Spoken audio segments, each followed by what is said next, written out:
नमस्कार, मैं हूं पीएस त्रिपाठी और आप देखना शुरू कर चुके हैं हमारा विशेष कार्यक्रम सितारे हमारे। आप सभी दर्शकों का इस कार्यक्रम में स्वागत है।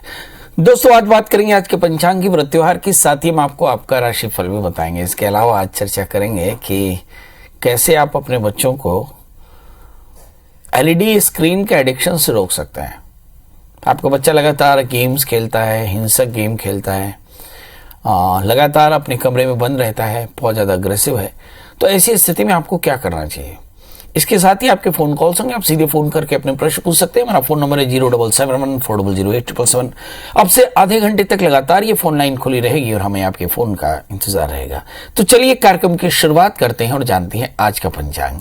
आज शुभ संवत 2079 शक 1944, सूर्य उत्तरायण का, माघ महीने की शुक्ल पक्ष की प्रतिपदा तिथि है और दिन रविवार। प्रतिपदा रात्रि को 10:27 तक, श्रवण नक्षत्र रात्रि को 3:21 तक।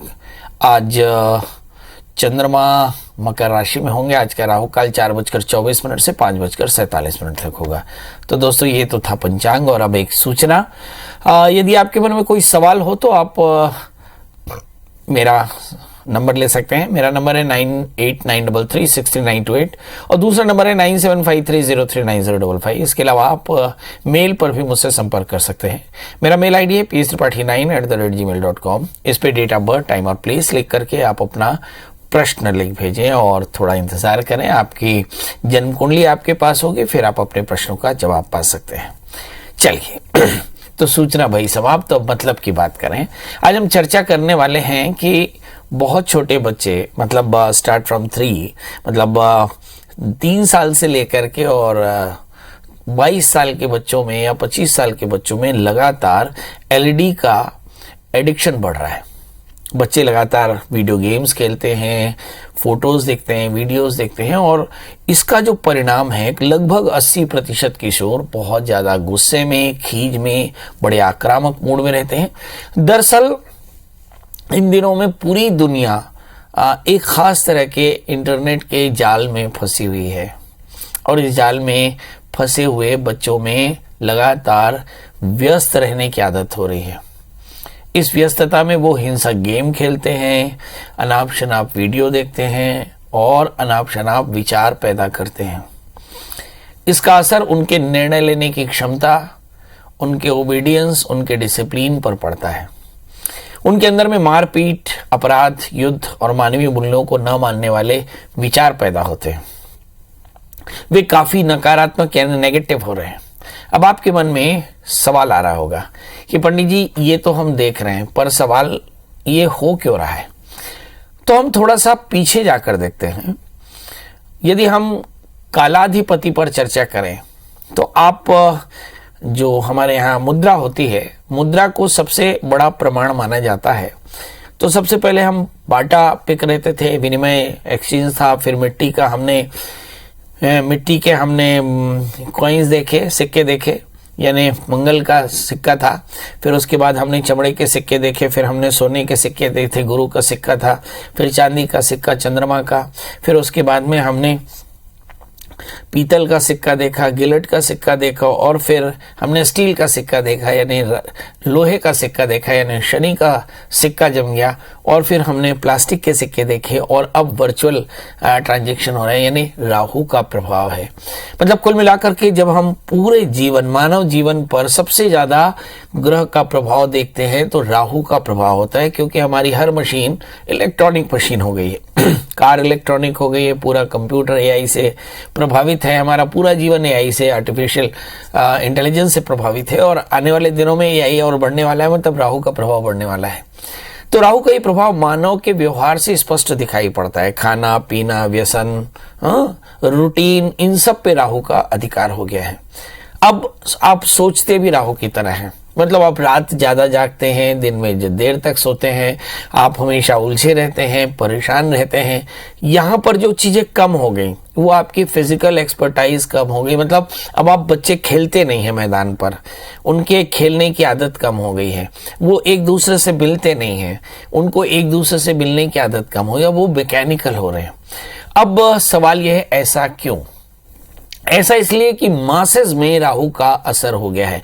अब राहु का असर सभी के ऊपर है, मगर जिन बच्चों की जन्म कुंडली में तृतीय, छठे, 8वें, 12वें बैठ जाए, या जिनकी जन्म कुंडली में चंद्रमा या सूर्य राहु से आक्रांत हो जाए, गुरु शुक्र राहु से आक्रांत हो जाए, या जो तृतीय से या एकादशी से छठे, 8वें, 12वें बैठ जाकर राहु जैसे पापग्रहों से आक्रांत हो जाए, तो ऐसे जातकों के जीवन में राहु का असर बाकी बच्चों की तुलना में ज्यादा दिखाई पड़ता है। और इसका परिणाम है कि बच्चों में थोड़ा सा आक्रामकता, बच्चों में इनडिसिप्लिन, बच्चों में थोड़ा सा वजन का बढ़ना, खाने का बड़ा शौकीन होना, किसी से बातें नहीं करना, आइसोलेटेड होना, थोड़े से शाब्दिक कठोरता भी आपको दिखाई पड़ती है, डिसोबीडियंस दिखाई पड़ता है, डिसऑनर दिखाई पड़ता है, मतलब बच्चे बड़ों का सम्मान नहीं करते। हमारे सामान्य जीवन में जो प्रार्थना, पूजा, प्रणाम, ये सारी चीजें थी, ये अब आपको कम होती नजर आ रही हैं और बच्चे बेहद आक्रामक और उग्र हो गए हैं। बोलचाल में भी गालियों का प्रभाव ज्यादा हो गया है। अब ये गालियों का प्रभाव आपको पिक्चरों से लेकर के OTT पर दिखाई पड़ेगा, रूटीन में भी ये सारी चीजें दिखाई पड़ेंगी। उसकी मूल वजह है राहु का प्रभाव। अब सवाल यह है कि राहु तो ऐसे प्रभाव रखेगा ही, क्योंकि हम उसी के काल में जी रहे हैं। एक बात और भी हम आपको बता दें कि यदि आप नवग्रह चक्र देखें तो राहु सबसे नीचे है, इसके बाद कोई ग्रह नहीं। इसका मतलब हम फिर से पाषाण युग में जाएंगे और पत्थरों की दुनिया में जाएंगे। मतलब अब राहु का निदान इस दुनिया का प्रलय ही है। राहु जब आ जाए तो मान लेना चाहिए कि दुनिया का प्रलय आ गया, मगर यहाँ पर वैल्यूज लगातार नीचे गिरती जाएंगी। अब इस ऑनलाइन की दुनिया में बच्चों के दिमाग पे भी ऑनलाइन ही छाया हुआ रहता है। जो अपरिपक्व दिमाग है उस पर इसका सबसे ज्यादा प्रभाव पड़ता है। और यदि आप चाहते हो कि आपका बच्चा इस ऑनलाइन या कंप्यूटर या LED स्क्रीन या मोबाइल के स्क्रीन से दूर रहे, तो उस बच्चे पे कुछ चीजों का नियंत्रण रखना चाहिए। नंबर 1, इन गैजेट्स के साथ वो ज्यादा देर तक ना रहे। नंबर 2, वो रात्रि जागरण बिल्कुल ना करे। नंबर 3, रात को सोते समय या हमेशा उसके पास मोबाइल ना रहे। नंबर 4, उसकी सारी रूटीन समय पर हो। नंबर 5, ओबीडियंस उसके पास 100% होना चाहिए। नंबर 6, वो डिसिप्लिन्ड हो। नंबर 7, वो रोज प्रार्थना करे। नंबर 8, वो लोगों को ऑनर करे, यानी हम्बलनेस हो।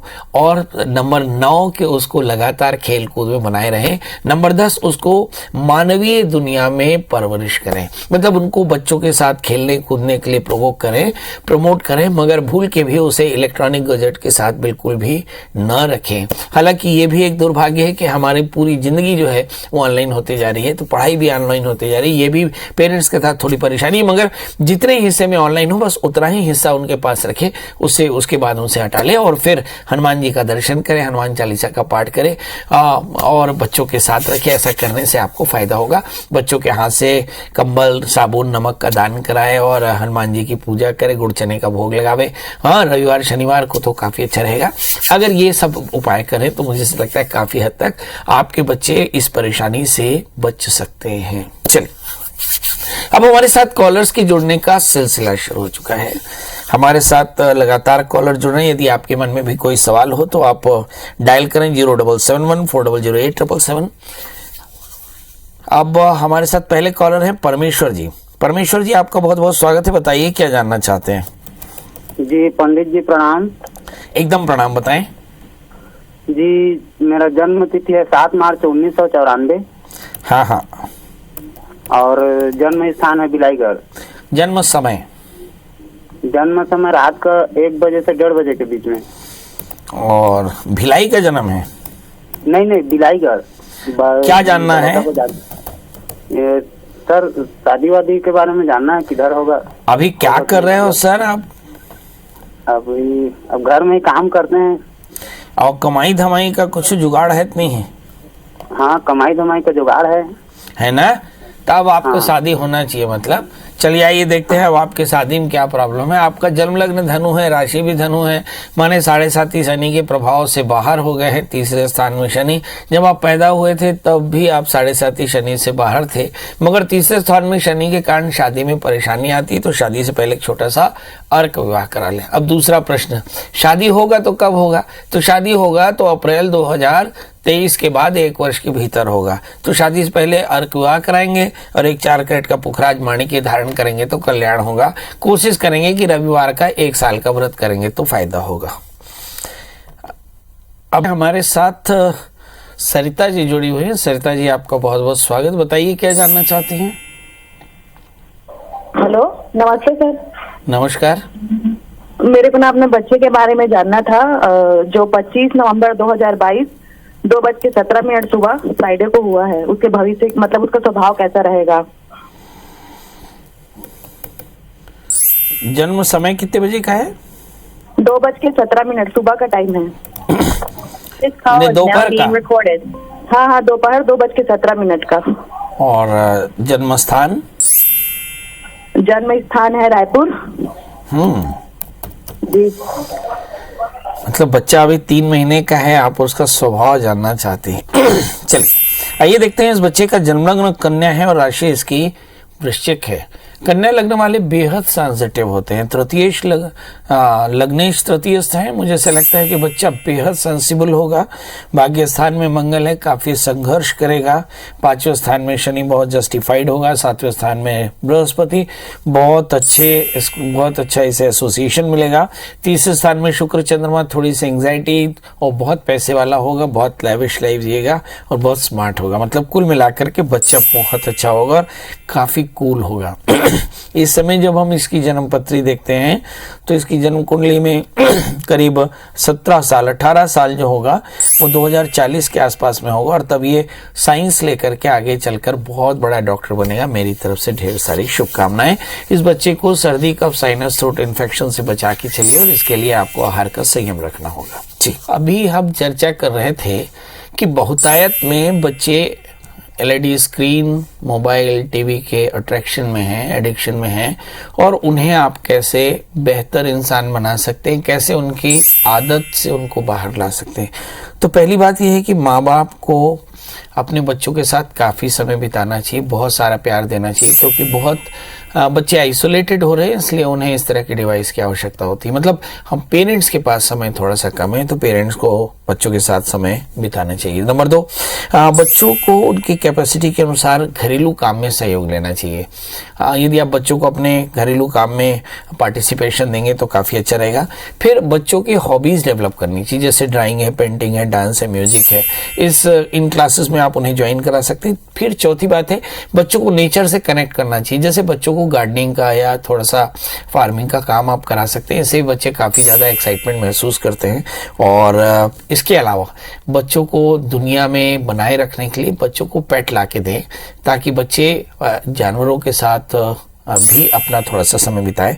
यदि आप बच्चों को इस तरह की हॉबी रखेंगे और इस तरह से आप बच्चों को चाहेंगे तो वो अपने मोबाइल या गेम के एडिक्शन से बाहर आकर के और फिर एक सामान्य जीवन जी पाएंगे। याद रखें कि आने वाला समय और भी ज़्यादा टफ होने वाला है, इसलिए बहुत ज़्यादा ज़रूरी है कि आप अपने बच्चों के अंदर से इस तरह का एडिक्शन दूर करें और बच्चों में आक्रामकता कम करके उन्हें मानवीय जीवन जीने के लिए प्रेरित कर सकते हैं। बच्चों को अच्छी बुक्स ला के दें, बच्चे बुक्स पढ़ें, बच्चे वो कंटेंट पढ़ें जो आप उन्हें पढ़ाना चाहते हैं, वरना जो इंटरनेट है वो उन्हें वो भी पढ़ा देता है जो उन्हें नहीं पढ़ना चाहिए। ऐसी स्थिति में बच्चे आपके कंट्रोल से या आपके नियंत्रण से या आपके संस्कारों से बाहर हो सकते हैं। चलिए, तो आपके समझ में आ गया कि क्या करना चाहिए यदि बच्चे एडिक्शन के शिकार हो रहे हो।